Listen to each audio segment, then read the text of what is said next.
নিজেকে কখনো বড় করে প্রকাশ করবেন না, এতে আপনি ছোট হবেন। ২.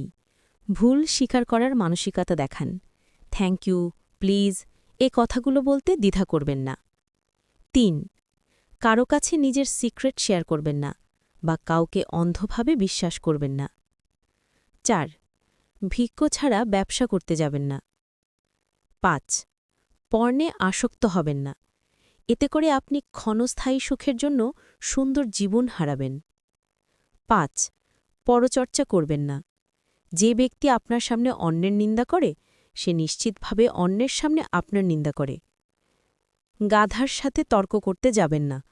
তর্কের শুরুতেই গাধা আপনাকে তার স্তরে নামিয়ে আনবে, তারপর আপনাকে সবার সামনে অপদস্থ করবে। পরে করব ভেবে কোনো কাজ ফেলে রাখবেন না। আপনি যদি তা করেন, শতকরা ৮০% সম্ভাবনা কাজটি আপনি আর কখনোই করতে পারবেন না। ৮. না বলতে ভয় পাবেন না। ৯. স্ত্রীর কারণে বাবা মাকে বা বাবা মায়ের কারণে স্ত্রীকে অবহেলা করবেন না। ১০. সবাইকে সন্তুষ্ট করতে যাবেন না, এতে আপনি আপনার ব্যক্তিত্ব হারাবেন। ১১. ঝুঁকি ছাড়া সাফল্য আসে না, তাই জীবনে ক্যালকুলেটেড রিস্ক নিতে ভয় পাবেন না। ১২. স্মার্টফোনে আসক্ত হবেন না, গুগলে জীবনের সব প্রশ্নের উত্তর খুঁজে পাবেন না। ১৩. মনের ইচ্ছা প্রকাশ করতে দেরি করবেন না, কারণ এই একটি কাজের বিলম্বের জন্য আপনি সারা জীবন পছতাতে পাবেন। রিলেশনশিপে অসুখী হলে সেটা আঁকড়ে ধরে থাকবেন না। যে সম্পর্ক মানসিক যন্ত্রণা দেয়, ভেতরে অশান্তি সৃষ্টি করে, তা জীবন থেকে দ্রুত মুছে ফেলুন। ১৪. আপনি কখনোই জানেন না যে আপনি স্বপ্ন পূরণের ঠিক কতটা কাছাকাছি, তাই কখনোই লক্ষ্যের পিছু ধাওয়া করে বন্ধ করবেন না।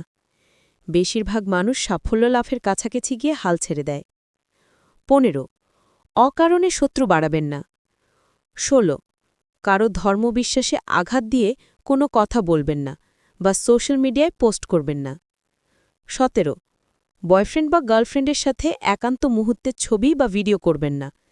তার সাথে আপনার বিয়ে হবেই বা সে আপনাকে ভবিষ্যতে ব্ল্যাকমেল করবে না, এটা আপনি গ্যারেন্টি দিয়ে বলতে পারেন না। ১৮. যে আপনার কথা শোনার জন্য প্রস্তুত নয়, তাকে কিছু শেখাতে যাবেন না। সে ঠকবে, ভুল করবে, ধাক্কা খাবে, তারপর একসময় ঠিকই আপনার মূল্য বুঝতে পারবে। ১৯. নিজের সম্মান বিসর্জন দিয়ে মানুষের সাথে সম্পর্ক রক্ষা করবেন না। যেখানে আপনার সম্মান নেই, সেখান থেকে এখনই নিজেকে গুটিয়ে নিন। ২০. টাকার পিছনে দৌড়াতে গিয়ে প্রিয়জনদের বঞ্চিত করবেন না। ২১. যেটা হাতছাড়া হয়ে গেছে সেটা নিয়ে আফসোস করবেন না।